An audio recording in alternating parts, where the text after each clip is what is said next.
into game one of our top 8. So just a reminder, we have Julian on the left playing Aniteckzetto MALISS, and we have Mario on the right playing ONOMAT RYZEAL. The dice roll is about to be rolled. And Julian confirming something very heads up, by the way, in his first year of play. Looks like the assistant head judge is up on the stage. That ruling is going to be final, and he knows that because he read his tournament policy guidelines. Got to read them. I'll go first. Right, good luck, And then Mario probably proclaims he's going first. We've seen him do this and how powerful the boards are he can create. Let's see how this goes. He's drawing those cards very slowly. He's like, this is the hand that I could use to get me one step closer to going to Paris, France. Standby. Doesn't want any surprise, just one at a time, one card at a time. It looks like we're going to start with this card, Molcharmi Purulia. It's going to be difficult because he is playing RYZEAL. Yeah, lots of summons from the hand, but there's the Ash Blossom and Joyous Spring! Bam, and we're going to chain a second copy of Purulia! That one will not be checked by Mario, it looks like, which means he will still get the draws for every summon from the hand, which RYZEAL, like you said, does a lot, especially the ONOMAT version. Well, that's one right now. At least it's not two, but that's going to hurt as he slowly replenishes Julian's hand every time Mario summons. And again, the age-old question, do you interact with the main deck monsters or do you not? It can always be a tough call. Against the less pure versions of RYZEAL, it's probably not the best, but we are going to Dominus Impulse the effect of Ice RYZEAL, not letting you get the summon, but because there is no trap card in the graveyard, it will not be destroyed. This might force Mario to play more into the Purulia if he wants to actually get a rank 4 playoff here. That's definitely a challenge here. It's taking a moment for Mario to decide what he wants to do next, but it looks like it is going to go ahead and resolve. You might be able to continue your combos, but you're right. If you are leaning into the Do-Do-Do side of this Do-Do deck, you are going to be giving your opponent more cards because even Do-Do-Do Do Warrior is going to go ahead and special summon from the hand, so that could be difficult. I haven't seen his hand yet, but this is difficult. You have to decide whether or not you're going to give your opponent more advantage or just sit there and leave Ice RYZEAL sitting like a lame duck. So Mario about to play a second card? Well, he asked Julian how many cards he had in his hand, and he only said 3, which isn't actually that many cards, but if any one of them is a combination of MALISS cards, Mario's in big trouble if he just passes. So he's like, I can't afford to just stop playing. He's going to activate the effect of Gaga Ganbara Knight, revealing the Gaga Girl that he has in his extra deck, allowing him to summon this card and potentially summon another monster from his hand. But that gives you 2 draws off of Purulia if you're Julian. Ganbara Knight? That's fine. So we are going to go ahead and allow that. Special summon, and that's another draw. Of course that's fine. And are we going to use the effect of summon from the hand again? It looks like we're not. Maybe just trying to dodge giving him the extra draw if we can avoid it. I'm not playing anything. Okay. Yep, I respect it.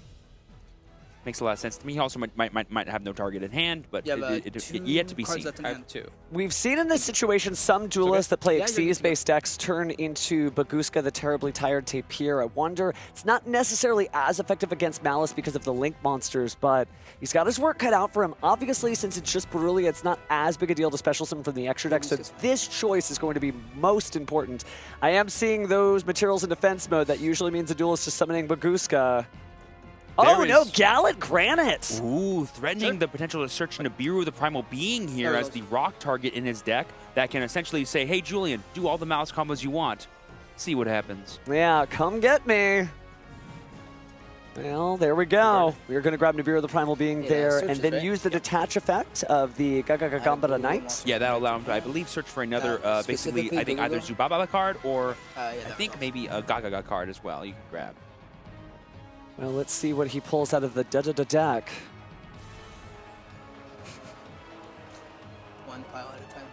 Always interesting with duels, too, that even Julian noted that he picked up like half the deck just trying to see, but he is going to get a Go-Go-Go monster. It's Go-Go-Go Goblinberg. Which is going to be some more summons, but I believe Goblinberg specifically summons, I want to say it summons from the hand deck or graveyard, which means you will be able to sort of dodge at least one more Purulia draw, but you'll give them one more with the Goblinberg themselves if you're able to summon that card. But right now it's only a normal summon effect, so I'm not sure you can do that this turn. Nibiru the Primal Being certainly helpful there. It does give a little bit of insurance, and you are sort of setting up for the next turn using some of these once per turn effects to make sure that you are not in trouble if you do survive to the next turn. Yeah, but the fear is like, what cards does Julian have? We got this pass. I mean, this Nibiru might be enough to like force Julian to go for a more conservative MALISS line, but I don't know. This deck is known for playing through almost everything, Nibiru included. So we'll see how it goes. Julian begins his turn. I did see a couple of cards in Julian's hand, including a MALISS White Rabbit, but looks like we're going to start off with MALISS P. Dormouse. I mean, I can't think of any better starter than that. This will allow him to banish any MALISS card he wants from his deck. Thinking. Yes, it's time to count the summons here, by the way, chat. That is 1, It's always rare when we count the summons and know Nibiru is in there, you know? It's always fun. Something that Gallant Granite adds to the equation, sort of threatens the presence. You want to summon 5 cards against me? And even if we didn't know by the stream that Julian drew a Malice name for turn, that Chessy Cat Banish totally tells me that he has one in hand, because you wouldn't normally do that if you didn't already have the White Rabbit in hand to get the uber value out of the Chessy Cat effect to draw 2 cards. It's totally fair. And by the way, summon counts 2. I mean, there's a world here where we see like 4th summon Heart Scriptor, and we just like try to attack twice in the battle phase by getting GWC06 with 5,000 attack points. You know what I mean? Could do that, like, yeah. Because every Malice monster currently gets plus 600, so you'll go 31, and then you'll come back, you'll be 56, and that's more than enough for lethal if you have access to banishing, or sorry, shuffling back a banished Malice card to the deck. Which I'm not sure Julian will be able to do, but we'll see as the turn progresses. It's certainly a creative way to do it. And Julian right now getting the best practice you can as a World Championship representative, because you are playing somebody who was hungry for that trip to Paris. Man, Julian's hand is just so incredible. I just saw a backup Agnister in his hand as well. That's pretty good. Kind of the full complement of Malice monsters. Wow, we're going to be banishing the March Hare off the Chessy Cat to get those 2 extra draws, and now we're going to activate the effect, pay 300, and add it back to our hand, and we still have that monster's effect to summon itself by banishing another Malice monster. Oh, everything is coming up Julian's way. Oh, and there's a gold sarcophagus in his hand. This is everything. Mean, at this point, Julian's just thinking to himself, okay, how can I play through this Nibiru? Not play around, play through. Go ahead and activate it. See what happens. It is Julian's game to win. And by the way, with the Malice P Dormouse, we got the Chessy Cat that's 3. So this would be 4, right? Yes, and then whatever he summons after you this normally would be the 5th summon. It uses Splash Reach, I should say. And I think we are targeting the Malice P Dormouse. That is fine. 5.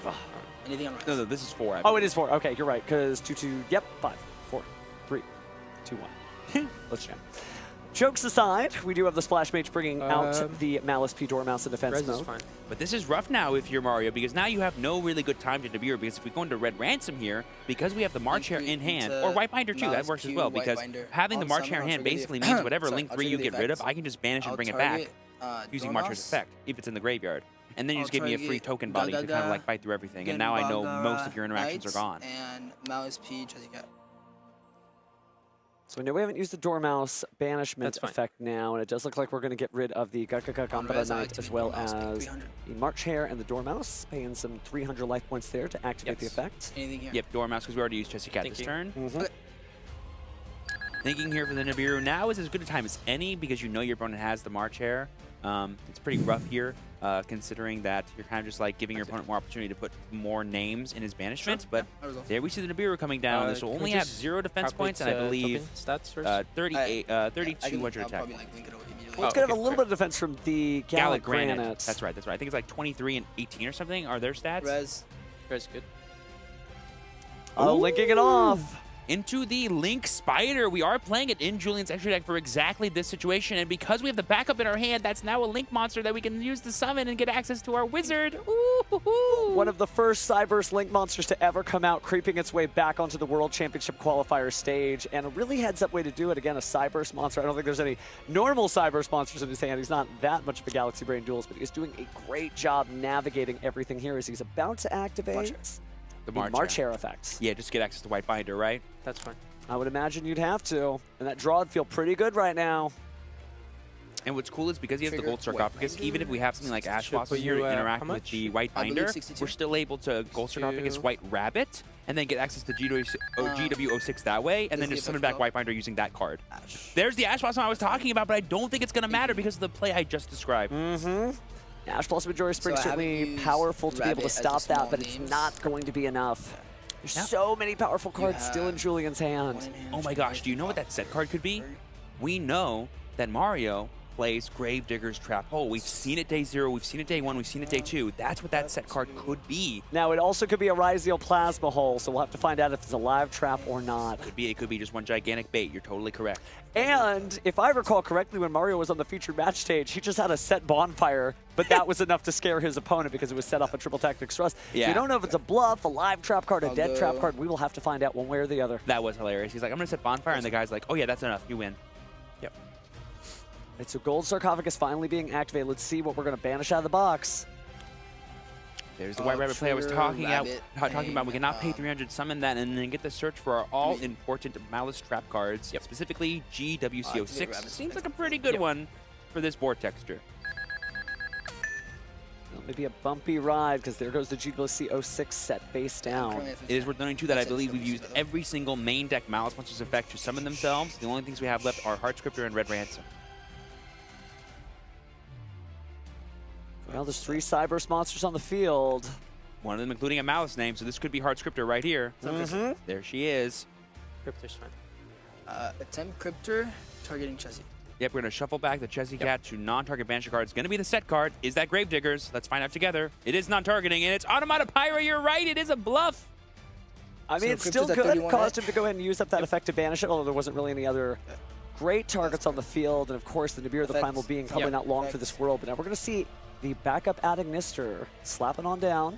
And I do want to point out this Heart Scripter is currently 3,100, and if it comes back, it'll have 5,600 attack points, which is a lot of damage. We may be able to see Julian close it out in this turn, actually. This feels like access code to me. If I had to guess, use access code's effect, targeting the Cryptor, gain 3,000, banish the Cryptor, destroy, and then there it is. Mario sees the writing on the wall. Game 1 goes to Julian. I was going to go Wizard to put it in defense. 2 against Julian and Mario. I believe Mario will probably go first once again. We have the duelist handshake. The cards are being drawn. Now, would you look at the time? It's time to duel. So I believe Mario choosing to go first here. Starting off, I believe we're going straight into main phase. We're going to set a mysterious card and pass. Mario has no plays. No. Drop turn. Oh no! I can see the not like this emotes from here. Is this the non-engine hand? Is this the all brakes, no gas? But that could be okay if you want to slow your opponent down. I mean, normal summing backup Aniteckzetto from Julian isn't the greatest way to start off either. Will this be the end of the tournament run from an explosive combo from Julian, or has Mario got enough cards in his hand to stop everything Julian tries? Let's start off with Ash Blossom and Joyous Spring against the backup Aniteckzetto. 9 the Wizard. There currently are no Cyberses in the graveyard, but it doesn't matter. We're going to go battle phase and attack with the backup. Both players seem to have very low impact hands. Okay. That could also mean, however, that there are just as amazing stopping cards from Julian's set, but if he's setting 3, is that just trap after trap after trap? I have no idea what those cards could be, but I bet you they're all scary. Scary, but not starting to do anything, right? Yeah. Did Mario just go main? Okay, we're in main phase. Can you imagine? I was like, did I just see him draw and pass? I'm like, what's happening? Okay. Okay, this is where it goes. Normal summon, go glove. I believe wow. I believe it's stronger than backup. I believe it's only 1,200 attack points backup, but I believe glove is 1,500. I've never needed to know the attack points of this monster. Well, thinking about the monster, though, this is typically a card you want to leave in the deck so you can send it to the graveyard with Do Warrior, and now the fact that you've drawn it kind of telegraphs the weak position that Mario's in. If you're normal summoning that card, it means you don't have other options to use, and there are so many good normal summons in his deck, so yeah, this is difficult. It has 0 attack points, by the way, so he's just using the effect to summon a Zubababa or a Gagaga monster from his hand. Not a bad idea, but Infinite Impermanent's going to lock that down. So no extra summon here. Now he just has a 0 attack monster in play. That can't summon itself from the graveyard, so if he loses it, it's no big deal. We're going to activate the effect of Zubaba Bancho in the hand. Coat. And this is helpful because all you need to control is one of those fabled names right there, and you can special summon that monster. And then you can target one Go Dodo in his graveyard and special summon it, but he does not currently have any. But there's Dominance Impulse. With a trap card, too. Can negate and destroy the Bancho. That's right. So goodbye, Zubaba Bancho, Coat. It's what we thought here. Julian's hand was pretty much all non-engine as well, but he's the one that's forced to use it first. There's a chance that Mario has just the same amount as well. Pass turn. So during the end phase, Julian taking a look at the cards before he decides to draw. This is going to be an interesting use of resources here from both players. Basically, any one card can turn it on for both of them. Here we see the draw. What is it from Julian? MTP. We're going to activate MTP07. That'll get us our Malice engine if we need it. I had to do that the hard way. Set it, wait, and then activate. Didn't get to banish any Malice cards for that extra advantage, but finally got to the Malice P Dormouse. Oh my gosh, this is going to be huge to see. This. If this Dormouse resolves, that could be it. Because then Julian will proceed to do as many Malice combos as he can, and the advantage might be unsurmountable if you're Mario. Man, you can cut the tension in the air with a knife. That normal summon, let's see what we got. It's going to be Artifact Lancia! In response to the Dormouse's effect, but we have Call by the Grave for the Artifact Lancia, and Mario concedes! Julian has passed an invite from Worlds Down, already qualified. Wow. But now, whoever is in 5th place will qualify for the World Championship. Has that ever happened for an actual NAWCQ event before? I don't think so. Grandpa's getting old. I think I've been to 14 NAWCQs, and I cannot remember a single one of them. If it happened, my apologies, but I think this may be a first. I said it on day 0. Not only is it a privilege to cast my very first NAWCQ